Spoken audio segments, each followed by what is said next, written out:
जब अटल जी पहली बार प्रधानमंत्री बने थे तो मैं उनके पास गया था ये प्रार्थना करने के लिए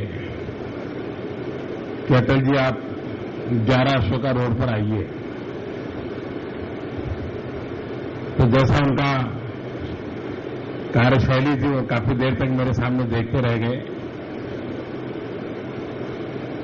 तो बोले क्या जरूरत है?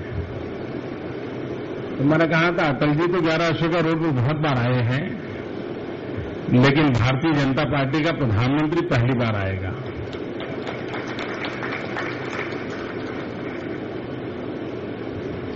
और मुझे याद है कि मैं और बापू आप्टे उस समय ये कुर्सियां लगाते थे, ये सारी सजावट करते थे कि अटल जी आने वाले हैं।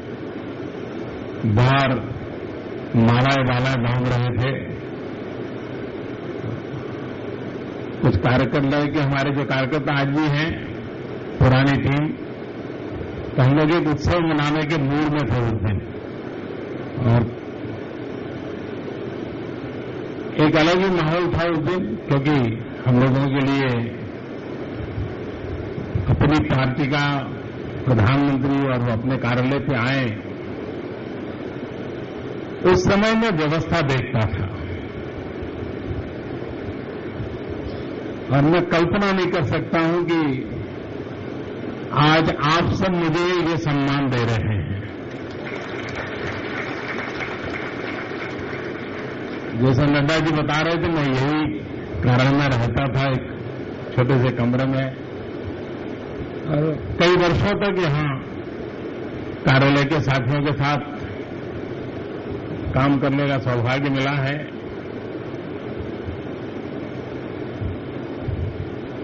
व्यक्ति कितना ही कोई नई नई जिम्मेदारियां भले आ जाए,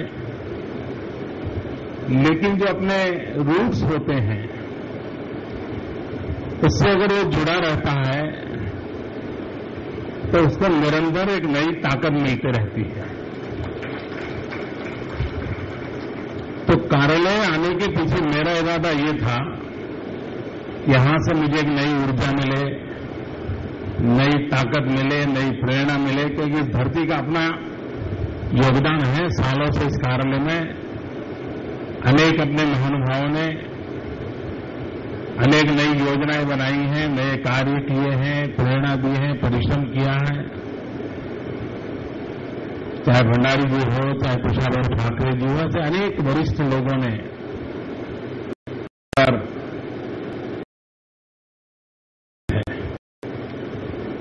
और इसलिए ये जगह हम सब कार्यकर्ताओं के लिए एक प्रकार से प्रेरणा तीर्थ है। और इसलिए प्रधानमंत्री बनने के बाद मेरा स्वाभाविक मन था कि मुझे एक बार कार्यालय जाना चाहिए। तो मैंने रामलाल जी से आग्रह किया था कि मैं एक आध बार कार्यालय आना चाहता हूं। तो मैंने कहा संडे होगा तो अच्छा रहेगा, ताकि और कामों से मैं थोड़ा समय निकाल पाऊं। तो आज मुझे रामलाल जी ने समय दिया था कि आप इस समय आइए। तो रामलाल जी ने जो समय दिया उस समय पर मैं आपके बीच आया हूं।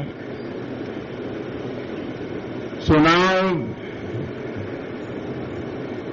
के समय हर एक के पास इतना काम होता है, इतनी विविधताओं से भरे हुए काम रहते हैं कि एक बिल्डिंग में भी दो लोग आराम से एक दूसरे को मिल नहीं पाते हैं, सुख दुख पूछ नहीं पाते। एक ही बिल्डिंग में काम करते हैं लेकिन हफ्ते भर मिल नहीं पाते, इतना काम रहता है। तो मैं भी उस समय लगातार दौड़ता रहता था। दिल्ली आना भी मेरा कम हुआ, क्योंकि देश में मैं भ्रमण कर रहा था। जो मुख्य टीम थी चुनाव व्यवस्थापन देखती थी, उनका भी मेरा आग्रह था एक आध बार हम लोग सब मिलना चाहते थे। मैंने उनको कहा था कि आप मिलने के लिए मत आइए, मैं खुद आऊंगा। तो इसलिए भी मैं आज उस समय जो टीम थी जिसने पूरे चुनाव संचालन किया था, उन सबको भी मैं अभिवादन करता हूं, क्योंकि बहुत ही अच्छे ढंग से अब हम लोगों का स्वभाव जरा कम रहता है हम ज्यादा हिस्ट्री कॉन्शियस नहीं है, क्योंकि पूरा कैंपेन कैसे चला, कितने प्रकार की योजनाएं बनी, कैसे कैसे मोड़ आए, किस प्रकार से उस स्थितियों में सब ऊपर उठे, बहुत सी बातें होती हैं। मैं नहीं जानता हूं कौन इस पर कोई किताब लिखेगा कि नहीं लिखेगा, लेकिन दुनिया में छोटे छोटे देशों के भी चुनाव अभियान पर किताबें छपती है। एक किताब तो बड़ी प्रसिद्ध हुई थी जब यूके में टॉनी ब्लेयर पहली बार जीत करके आए थे, और एक किताब निकली थी स्प्रिंग डॉक्टर। तो चुनाव में किस प्रकार से रणनीति बनाई और किस प्रकार से उन्होंने विजय प्राप्त किया, उसके सारा वर्णन उसमें है। न्यू लेबर करके भी एक और किताब निकली थी, जिन्होंने एक आइडियोलॉजिकली किस प्रकार से नया बदलाव लाया था। अमेरिका में भी जब ओबामा का पहला चुनाव हुआ तो उसको, क्योंकि उसका एक नया डायमेंशन था, टेक्नोलॉजी का भरपूर उपयोग हुआ था, सोशल मीडिया का भरपूर उपयोग हुआ था, उसके भी विदेशों में बड़ी चर्चा हुई थी। लेकिन दुनिया में कहीं पर भी इतने बड़ी मात्रा में चुनाव कहीं होता नहीं है। अभी जब विदेश के महानुभावों से मेरी बातचीत होती है टेलीफोन पर, उनके बधाई के लिए उनके फोन आते हैं, और जब मैं उनको बताता हूं कि 550 मिलियन वोटर्स, तो उनको बहुत ऐसे उनको लगता है इतना बड़ा काम होता है देश पे। तो अपने आप में हमारे यहां चुनाव का स्केल इतना बड़ा है, लेकिन उसको जिस रूप में विश्व के सामने प्रस्तुत करना चाहिए, न हमारा इलेक्शन कमीशन भी कर पाया है और न ही हम राजनीतिक दलों के रूप में भी कर पाए हैं। लेकिन कभी न कभी तो विश्व के सामने ये बात आनी चाहिए कि भारत में लोकतंत्र ये स्वभाव है, यहां के डीएनए में है, यहां की जेनेटिक सिस्टम में है। वरना गांव का गरीब से गरीब व्यक्ति, अनपढ़ व्यक्ति 44 डिग्री टेम्परेचर में खुले आसमान के नीचे आकर के राजनीतिक कार्यक्रम में कैसे हिस्सा ले सकता है? ये अपने आप में एक बहुत बड़ी बात है। लेकिन हमारे सोशल साइंटिस्टों ने उतनी मात्रा में शायद इसका अध्ययन नहीं किया है। अगर वो अध्ययन होता तो भारत का लोकतंत्र कितना, भारत के लोकतंत्र की ताकत की चर्चा ज्यादा से ज्यादा इमरजेंसी के बाद के चुनाव में जन सामान्य ने जो अपना वर्डिक्ट दिया, उसके आसपास तो चर्चा होती है। लेकिन जिस प्रकार से हमारे यहां चुनावों में, राज्य कक्षा के चुनाव में बदलाव आते हैं, नेशनल लेवल पर बदलाव आते हैं, वो अपने आप में एक, वो सिर्फ अंकगणित का खेल नहीं है, कितने परसेंटेज और कितनी सीटें और किसकी सरकार।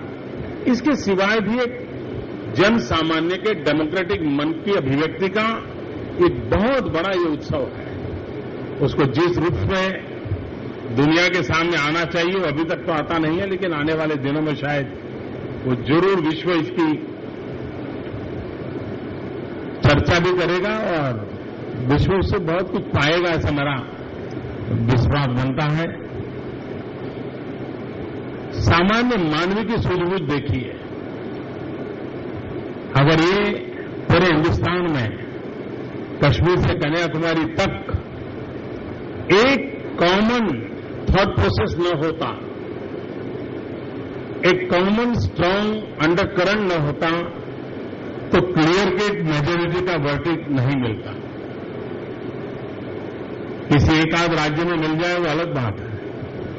ये बताता है कि भारत के लोगों ने शासन को कितनी बारीकाई से देखा है, कठिनाइयों का मूल कहां है उसको बड़ी भांति समझा है। देश को आगे ले जाना है तो किस प्रकार की पॉलिटिकल स्टेबिलिटी चाहिए उसकी समझ हिंदुस्तान के सामान्य मतदाता को है, उसका इसमें अभिव्यक्ति दिखाई देती है। ये अपने आप में सोशल साइंटिस्टों के लिए, पॉलिटिकल पंडितों के लिए, इलेक्टोरल एनालिसिस करने वालों के लिए एक बहुत बड़ा अहम काम है उनके सामने।